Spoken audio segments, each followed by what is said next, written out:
Ako po si Gladys Pahimula. Asawa po ako ni Clyde Pahimula na member ng OBI. 11 years na po kami nagsasama ng asawa ko. 5 years old pa na yung panganay namin. Nang mag-abroad yung asawa ko. Kulang yung sa sahod niya at gusto niyang makapagpatayo kami ng bahay. Nag-abroad siya sa Japan as a welder. 4 years mahigit nang nakauwi siya dahil nagka-pandemic. Pag-uwi niya, nag-apply din ako sa ibang bansa. Hindi kami nagkita nung umuwi siya.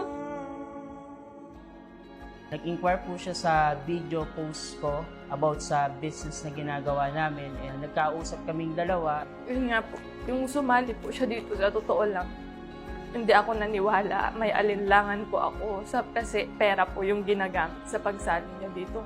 Tapos sabi niya po, huwag kang magagalit. Sabi niya, ipang-business natin to para sa inyo to. Pag uuwi ako, sabi niya, hindi na ako babalik dito. Sabi niya, magbi-business na lang ako dyan. Sobrang nakita ko at naramdaman ko na sobrang interested talaga siyang gawin yung negosyo. At the same time, nagustuhan niya yung products natin na Silpro. Sabi niya, nakita ko na yun nga, may nagne-mentor daw po sa kanya. Yun, sobrang excited niya. Talagang uma-attend siya ng mga meetings namin, ng mga trainings namin para matutunan yung negosyo. Pagkagaling niya ng work, sabi niya, tinawagan niya yung mga anak namin. Sabi niya na mag-fishing siya. Nung 9 o'clock na ng gabi, sabi nung panganay namin, Mama, tatawagan ko si Papa. Mag-good night lang kami.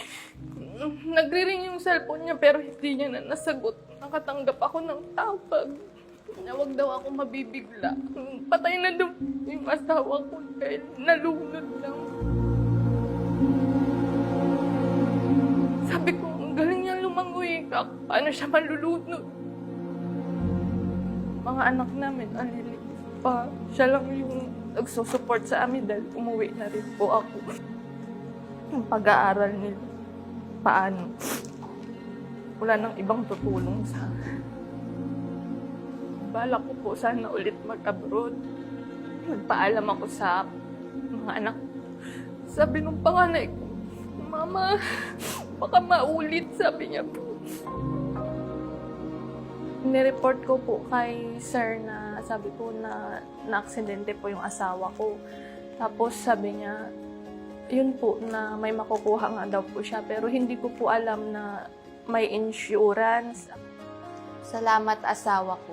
Salamat mahal kong Clyde. Kahit nasa Japan ka at nagtatrabaho, inisip mo pa din ang protection mo at proteksyon ng pamilya mo.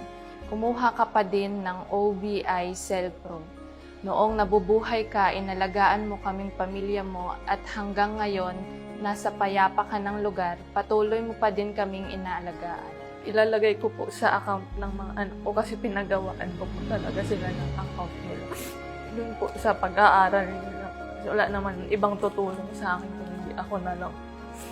Nagpapasalamat po ako sa Stronghold at OBI dahil sa nakuha kong insurance, makakatulong po ito para sa pagpapatuloy ng pag-aaral ng mga anak ko at para sa mga gastusin niya.